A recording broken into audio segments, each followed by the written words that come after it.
Acquiring a business? BizNexus simplifies it. Access thousands of updated opportunities in our DIY marketplace or supercharge team sourcing with OmniSource, your all-in-one platform for on-market, off-market, and coming-soon deals. Scale smarter today. Learn more or book a demo at www.biznexus.com.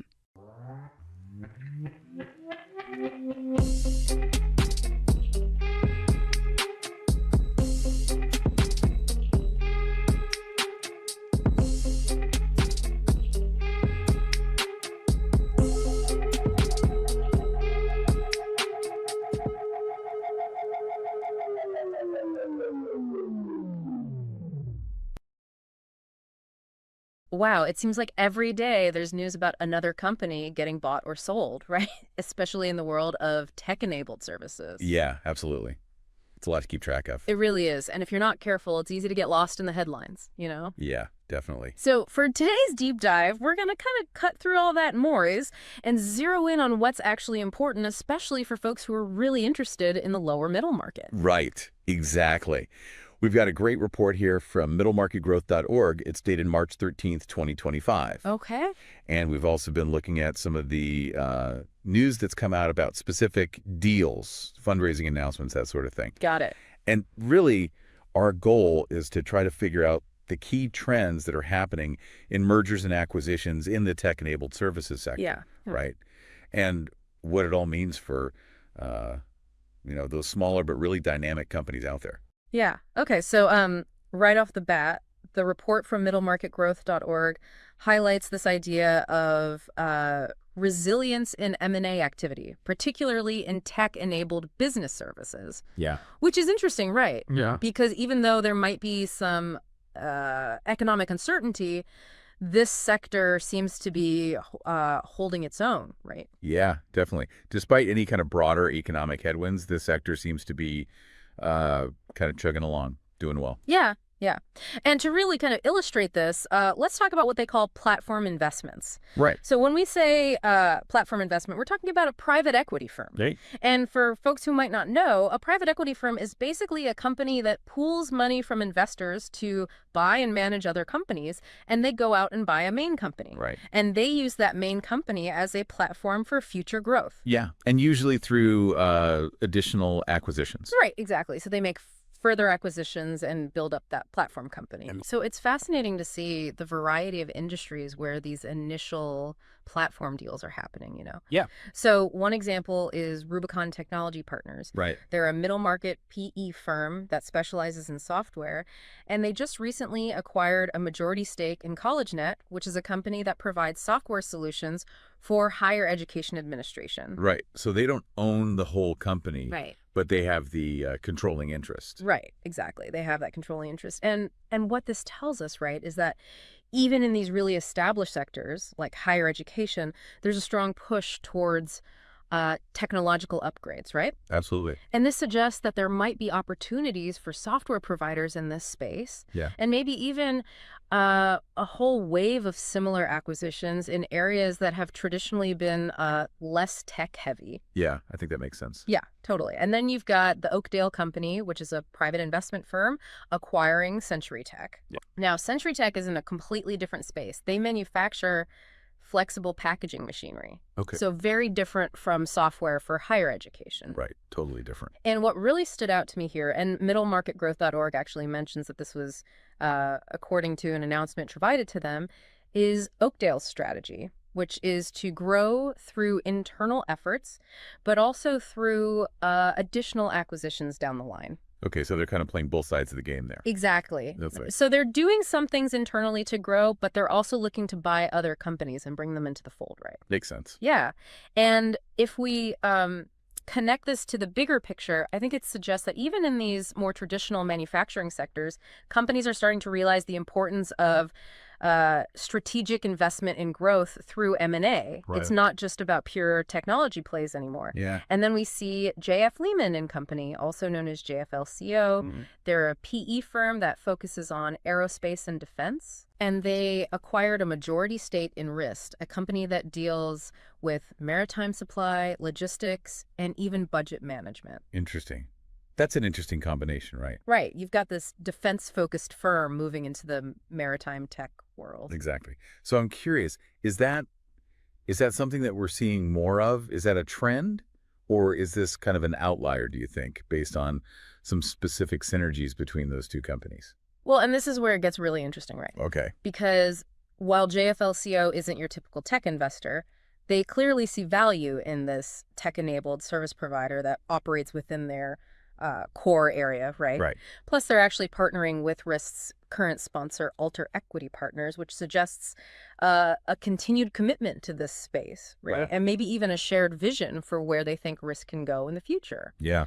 So what does that tell us when we see these sector-specific PE firms making these kinds of moves? Well, I think it probably means that they have a really deep understanding of the specific needs of that industry, right? Right. And they're seeing where technology can actually provide a real advantage over competitors. Right. Yeah. It's about finding those, specific niches where technology can really make a difference. Absolutely.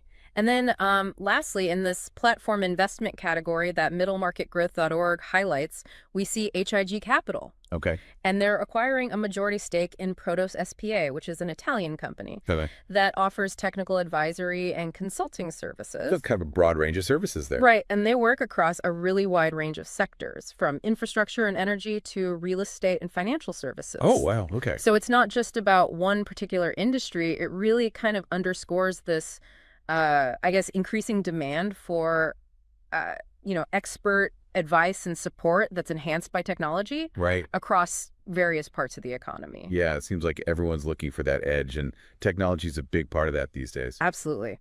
Now, the report also talks about add-on acquisitions, which is kind of the next step in this growth journey, right? Yeah. Right. So we've seen these initial platform companies being acquired, but what happens next? Right. Well, middlemarketgrowth.org also highlights the significant role of these add-on acquisitions. Yeah. So first of all, what exactly are they?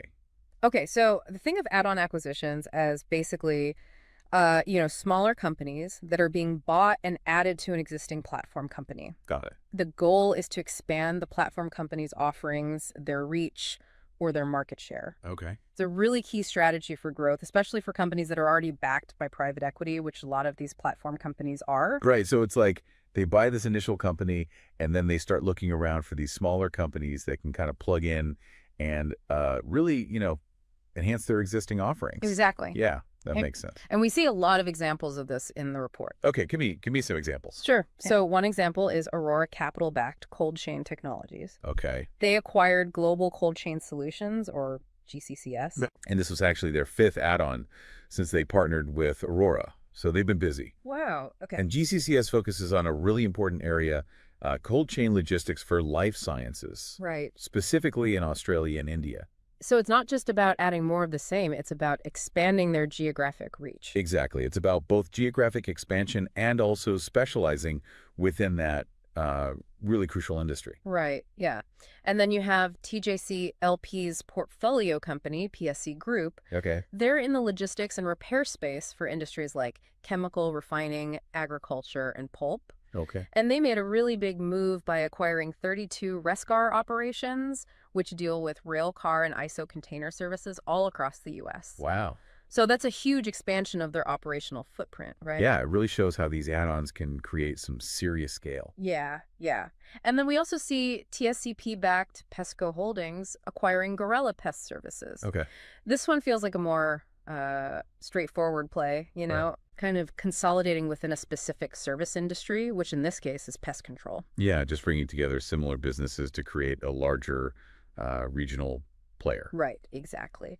And then we have Trispan LLP-backed Prestige PEO acquiring Concurrent HRO. Okay.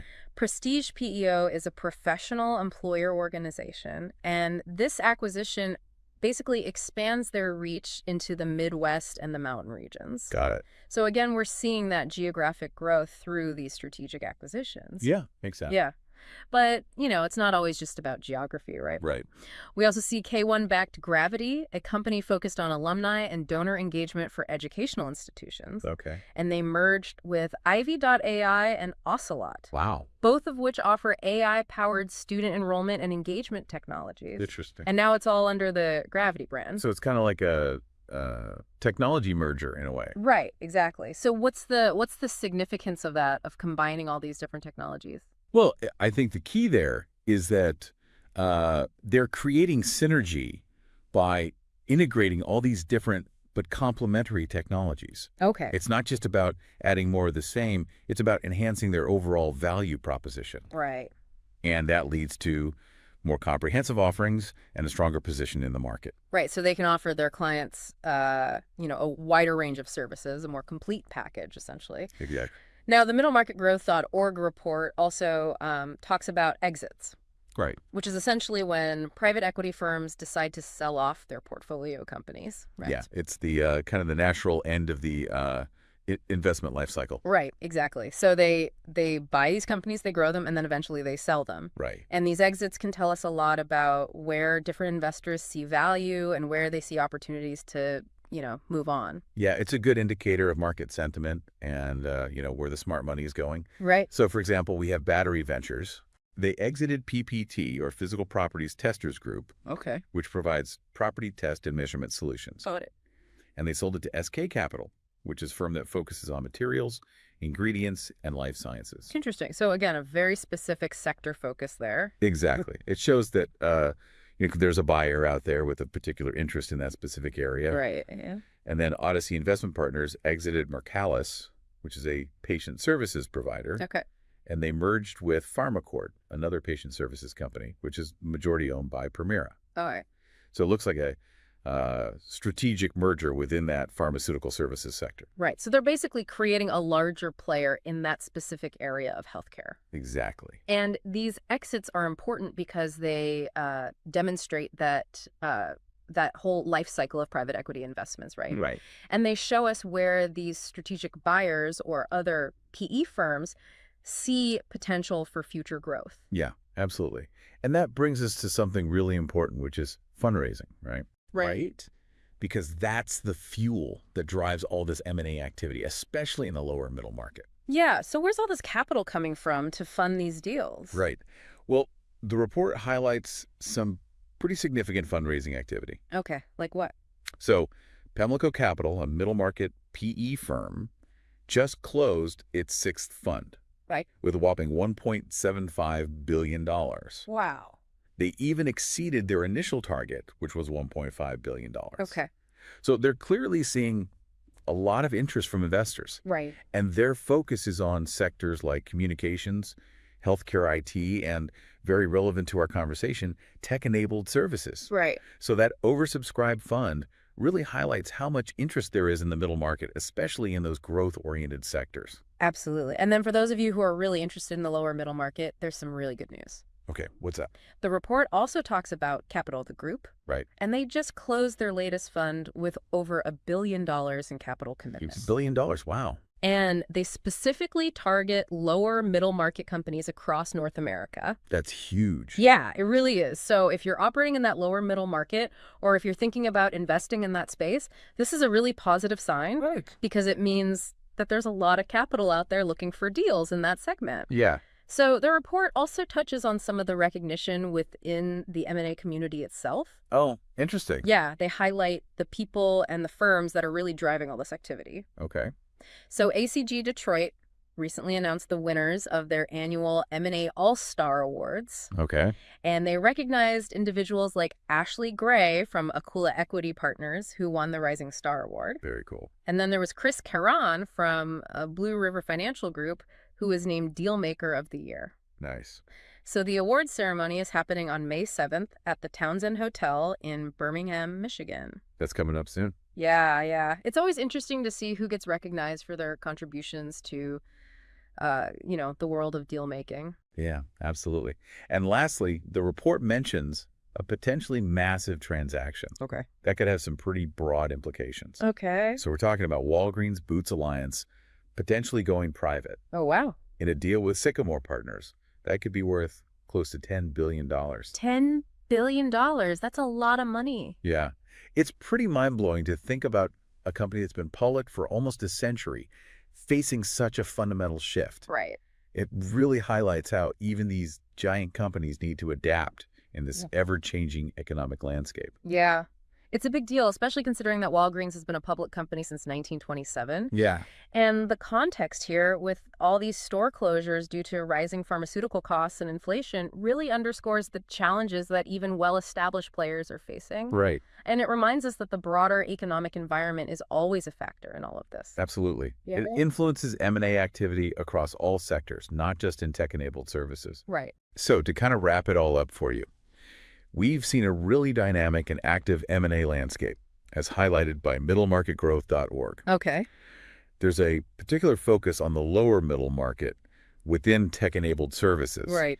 We've observed these platform investments setting the stage for future growth, strategic add-on acquisitions fueling that growth, notable exits demonstrating investor returns. Okay. And there's a lot of fundraising activity going on with firms like Capital Group specifically targeting that lower middle market space. Right, yeah. And for you, the listener, I think understanding these trends is really valuable. Whether you're running a business in the lower middle market, or you're advising on deals, or you're just interested in how the business world works. Absolutely. It gives you a really good sense of where the investment money is flowing, what growth strategies are working, and how this important segment of the market is evolving. Exactly, yeah. So, given all that, the strong activity in tech-enabled services, the strategic add-ons, the availability of capital for the lower middle market, what do you think? What emerging sectors or types of companies within that lower middle market do you think might be the next big focus for investment and acquisition activity? Yeah, it's a good question. It really makes you think about what the future might hold. Yeah, absolutely. And of course, we want to give a big thank you to middlemarketgrowth.org for their insightful reporting that was the basis for this deep dive. Yeah, they do great work. Absolutely. Thinking of exiting your business or taking on a private equity partner to help you grow faster? BizNexus has you covered. Tap into our network of thousands of best-fit investors, acquirers, and proven M&A advisors, and we'll help you begin the relationship confidentially on your terms, your timeline. Learn more at biznexus.com.